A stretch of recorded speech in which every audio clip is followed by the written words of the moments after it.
It's time to do some valves on the Postie bike, on the CT125. Little late, over 13,000 miles, but if it's not having any issues, then quite honestly, why do it? The factory manual says every 4,000 miles. I'm more in the mind of if I start having issues when the bike starting or running, or I can hear them, then I'm going to go in there. I'm not going to go in on a new bike and do a valve adjustment if it doesn't need doing just for the sake of it. So we'll go and see what we find. So first of all, I'll pull out the spark plug because it's basically the only thing I need to do on this side.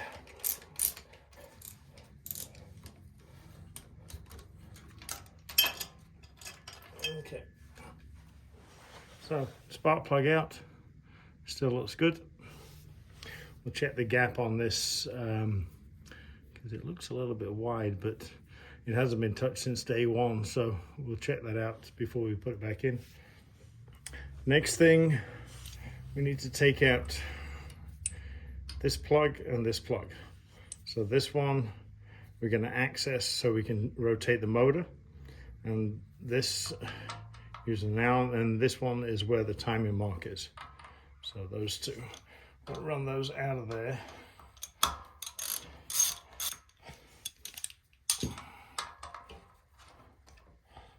And there's an O-ring in here, so make sure you don't lose that. Keep your O-ring there. So we can put that aside. And then the other one, I'd loosen these up beforehand. And again, there is an O-ring there, which doesn't want to come out, so it can stay there. So that's your other one. With the bigger one, be very careful with this because these are made out of pot metal, and make sure when you put your Allen in there, it seats all the way in, because a lot of people have had problems with these. The hole is rounded out, so make sure that seats all the way in. Next up, we need to get into the valves. So we need to take the covers off. So the top cover.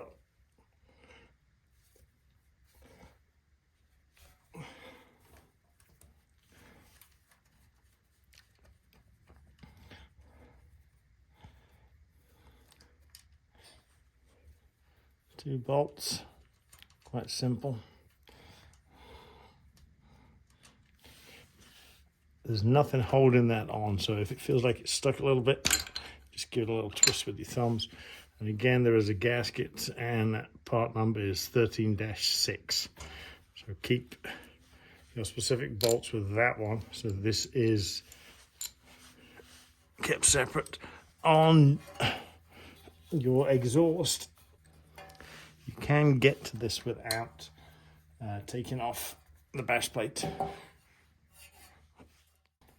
And this one will have a little bit of oil behind it.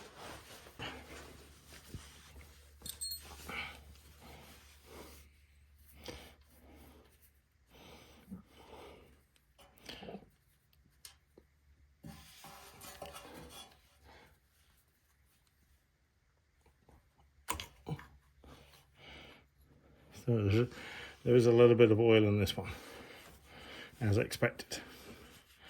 So now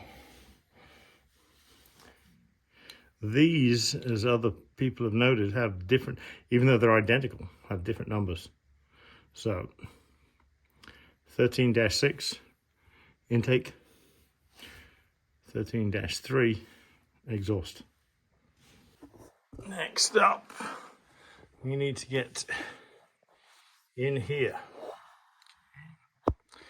so we can all see what's going on in close. I'm doing this with an extension so I can keep my hands out of the way. This is a 17mm, and you're going to rotate counterclockwise. So you're going to rotate the motor to the left, and you can just feel it. You can just do that all day long just to get the feel for how it is. Okay, once you're happy with how you feel, how it rotates, Now what you want to do, you want to look inside of this hole right here, and you're looking for two different marks.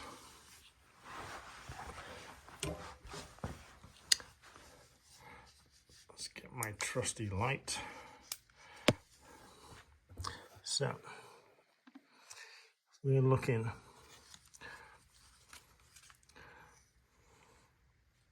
you can see in there. So as we rotate, okay, so in here is a timing mark. There's an F and there's a T for top dead center. So at the moment, what you're looking to do is you're looking to line up this dot right here, right there, with the mark on the T. So as you rotate it, so this and that right there, you're looking for that to be the same on the compression stroke. The question is, how do I know the compression stroke? Well, there's a couple of things that you're going to do. One is you're going to check that your valves feel you've got a little bit of play and that they're loose. The other thing you can do to check is in the spark plug hole, if you just take something that'll fit in there, and you should be able to hit the top of the piston, which is right there, which means it's on the compression stroke. So that's all good. Okay, now to adjust the valves. So this is the intake, and this is 0.004, okay, 4 thousandths. So if you've never done this before, basically what you're trying to do is you want to fit this in there, in the valve, okay, and that should have drag, so you can actually hear it dragging. So there's a thing you can do is called go no go. So this is a 4.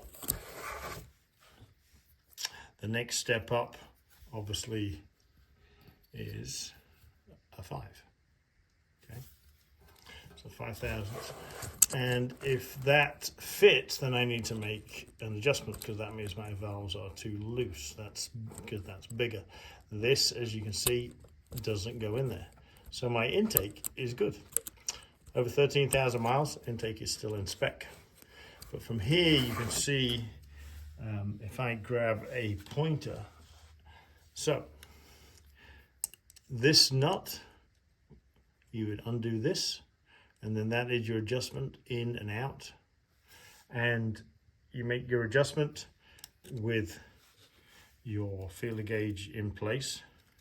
So what you would do is you would drop your gauge in there, put that in there and leave it there. And then you would adjust the screw inwards or outwards, depending on, to make that correct. And then you're going to tighten down the nut. So that's your adjustment. So next we'll do the exhaust.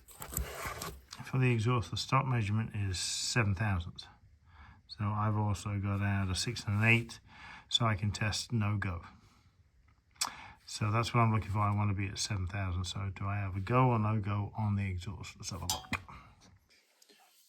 Okay, so on the exhaust, it's a 7 thousandths.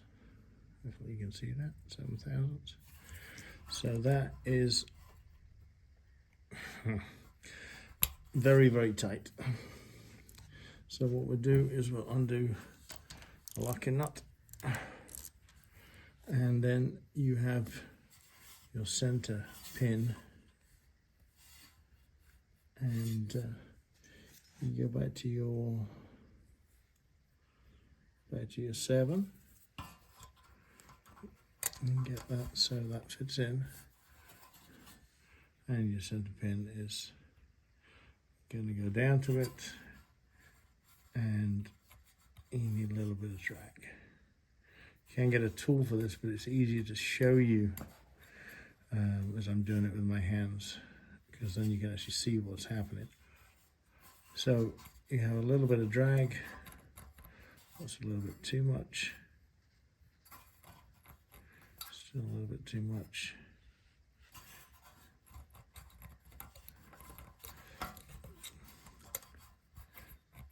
Okay, That's about right. So the knot is going to tighten back down.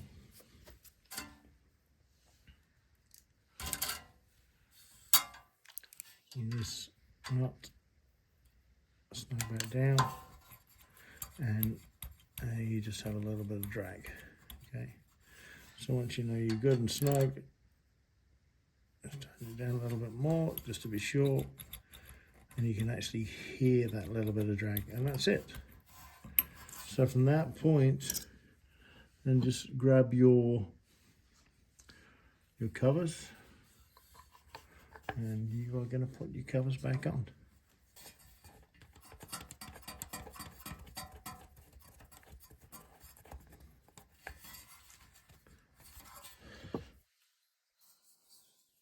Intake cover back on.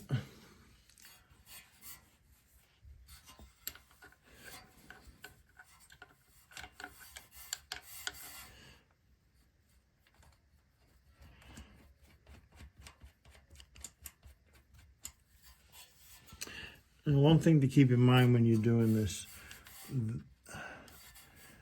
the engine obviously gets hot, metal expands, things get tighter. You don't need to go crazy on tightening these fasteners down. They're extremely tight from the factory, but just be cautious that you don't over tighten. So we'll tighten those down, we'll put the spark plug back in, and then we'll fire it up.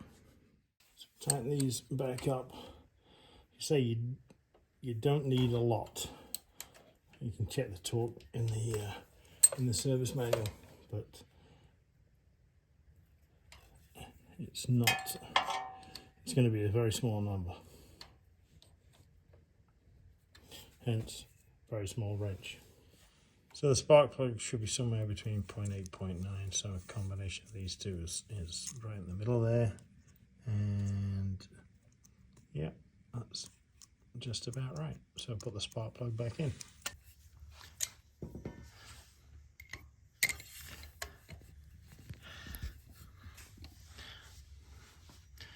Okay, snug that up.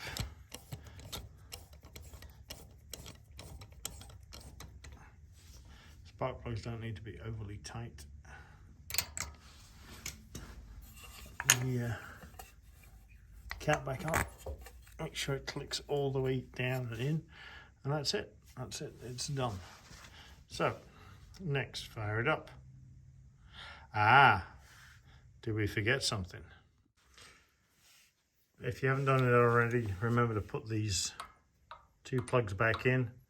Put a little grease on the O-rings when you put them back in, and these, as they're very light metal, pot metal, they just need to be lightly snugged in place. Do not crank that down because that will split. Okay, so once that's done, jump up, turn on, make a note of your mileage, so 13,635, and hit your starter button. Sounds good. Time to take it out for a ride.